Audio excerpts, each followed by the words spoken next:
Next example देखो। अभी देखो, find the number of ways to distribute 30 identical candies among four children C1, C2, C3 and C4 such that C2 receives at least 4 and at most 7 candies and C3 receives at least 2 and at most 6 candies. Okay, तो यहाँ पे number of way to distribute 30 identical candies, सही है।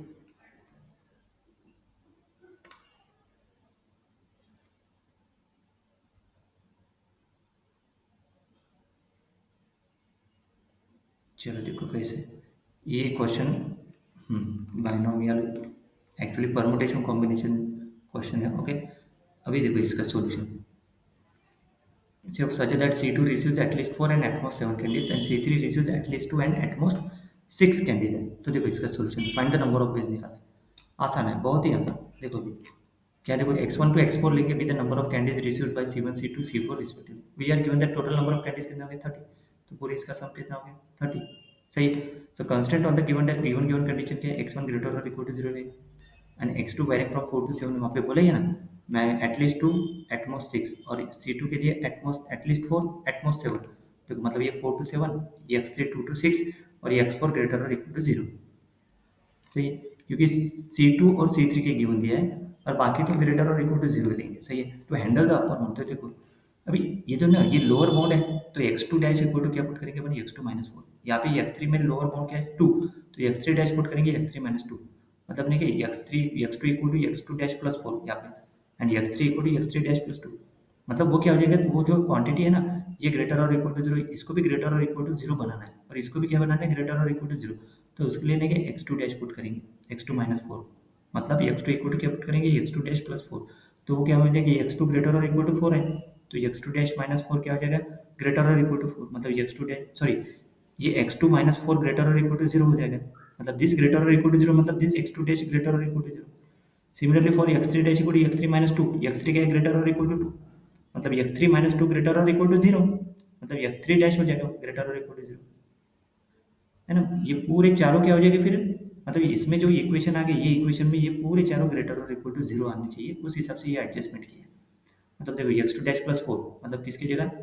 यहाँ पे इस equation में x2 की जगह पुट करेंगे और x3 की जगह पुट कर दिए, देखो सिंप्लीफाई करेंगे इसे। देखो सिंप्लीफाई करेंगे तो ये इक्वेशन आ गया। अभी देखो इसमें पूरे के पूरे क्या है ग्रेटर और equal to 0। Let translate the upper bound for x2 and x3 into the bound for x2 dash and x2 dash. जैसे फॉर x2 क्या है लेस और इक्वल टू 7 है ना, अपर बाउंड फॉर x2 डैश और x3 डैश में transfer करेंगे, तो इसमें प्लस 4 ऐड करो, प्लस 4 मतलब x2 डैश प्लस 4 क्या हो जाएगा, मतलब x2 की जगह x2 डैश प्लस 4 लेस और इक्वल टू 3, मतलब x2 डैश इज लेस और इक्वल टू 3, मतलब इसका इसका अपर बाउंड क्या है 3। देन x3 लेस और इक्वल टू 6 मतलब x3 डैश प्लस 2 लेस और इक्वल टू 6 मतलब x3 डैश इक्वल टू 4, इसका अपर बाउंड 4, सही है। Then so the problem is to find the number of integer solution for this one, इसके integer solution find करेंगे subject to the condition this one, x1 greater और equal to 0, x2 dash is 0 to 3, x3 dash is 0 to 4 and x4 is greater और equal to 0। अभी principle of inclusion exclusion मतलब नहीं क्या है, तो ये फॉर्मूला याद रखो direct, find the total number of non negative integer solution to this equation. 24 दिया ना यहाँ पे 24, ये 24 कैसे, क्योंकि वहाँ पे क्या था 30 था, 30 में से यहाँ पे देखो ये 6 माइनस कर दिया, 30 माइनस ये वाले 6 आ गया ना, ये 4 प्लस 2, तो इसलिए यहाँ पे 24 सही है। और देखो इसका सोल्यूशन निकल, यहाँ पे वेरिएबल कितने हैं 4 और 24, तो n इक्वल टू 24 पुट करेंगे k इक्वल टू 46 कौन से ये फॉर्मूले में, तो निकल जाएगा total number of non negative integer solution, तो 23 आ गया, तो टोटल सोल्यूशन कितने आ गए 9 into 13 into 25 2925। So now we count, मतलब ये आ गया टोटल नंबर ऑफ सॉल्यूशन। इस क्वेश्चन में क्या करना है, नंबर ऑफ वे डिस्ट्रीब्यूट करना है and number of way to distribute 30 identical candies among 4 children. Okay देखो अभी we want to find n minus a1 union a2।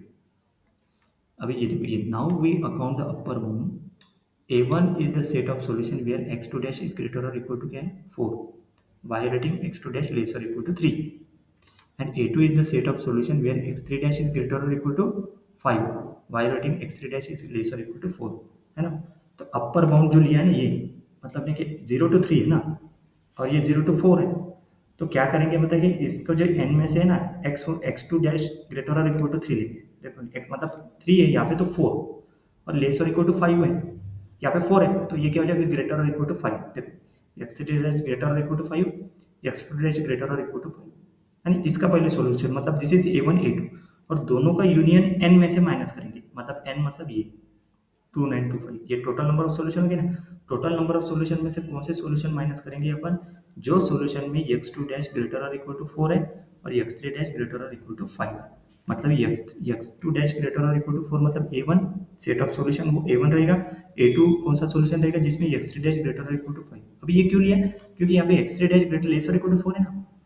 मतलब ये ग्रेटर और इक्वल टू उसका निगेशन के हिसाब से ग्रेटर और इक्वल टू 5,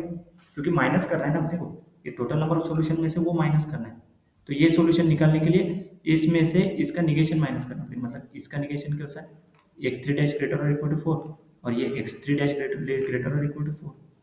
ग्रेटर और इक्वल टू 5 से। तो देखो यहाँ a1 माइनस a2 तो n माइनस ये हो गया a1 प्लस a2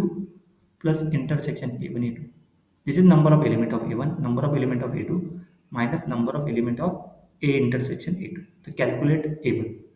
ये a1 number of element of a1 में, मतलब a1 number of set of solution मतलब number of solution in a1 solution where x2 dash greater और इक्वल टू क्या है, मतलब a1 मतलब x2 डैश ग्रेटर और इक्वल टू क्या है 4। तो x2 डबल डैश को सेट करेंगे अपन x2 माइनस 4, तो क्या आ जाएगा ये x2 डैश ग्रेटर और इक्वल टू 4 है तो x2 डबल डैश क्या आ जाएगा ग्रेटर और इक्वल टू 0, तो x2 डैश इक्वल टू क्या आ जाएगा x2 डबल डैश प्लस 4। अब ये कौन सा इक्वेशन में पुट करो, गिवन इक्वेशन में कौन सा ये इक्वेशन में पुट कर, देखो x2 डैश की जगह क्या पुट किया है x2 double dash plus 4 put कर दिया। तो सिंप्लीफाई करो उसको, सिंप्लीफाई करने के बाद आंसर क्या आ गया, देखो x1 dash x2 double dash ये 4 उधर गया इक्वल टू क्या, तो 24 माइनस 4 20। अभी इसके सॉल्यूशन कितने आएंगे, इसके सॉल्यूशन देखो कितने आएंगे, देखो फॉर्मूला n इक्वल टू क्या पुट करो ये 20 और k इक्वल टू 4 ही रहेगा 1 2 3 4, तो 23। अभी 23 का कॉम्बिनेशन मतलब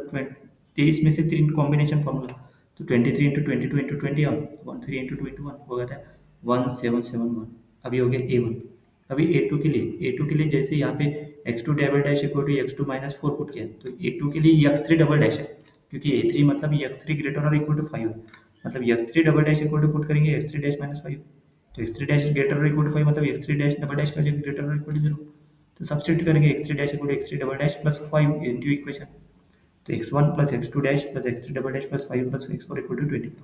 तो ये जो है पूरा सम, ये 5 उधर गया तो 24 माइनस 19 हो जाएगा, फिर से वो इक्वेशन ये एक्सप्रेशन है ना, इसमें n इक्वल टू 19 पुट करो k इक्वल टू 4, क्योंकि यहाँ पे क्या गया 19, तो 22 C3, तो इसको सॉल्व करने के बाद कितना गया 1540। अभी इंटरसेक्शन, अभी ये हो गया a1 a2 भी दोनों का इंटरसेक्शन a1 इंटरसेक्शन a2। अभी देखो x2 डैश ग्रेटर और equal to 4 and x3 dash greater और इक्वल टू 4, तो x2 डबल डैश क्या पुट करेंगे x2 dash minus 4 x3 double dash equal to x3 dash minus 4, मतलब x2 डैश इक्वल टू क्या put करेंगे x2 double dash plus 4, ये देखो यहाँ पुट कर दिया। फिर x3 डैश क्या पुट करेंगे x3 डबल डैश प्लस 5, ये गिवन इक्वेशन में कौन सा ये वाला ये ये इक्वेशन, इसको इसी से सॉल्व करना है ना, इसमें पुट करें तो पुट करने के बाद तो फाइनल इक्वेशन क्या आ गया देखो, मतलब ये देखो ये 4 5 इक्वल टू उधर गया तो 15, मतलब इसके सॉल्यूशन। फिर से इसमें n इक्वल टू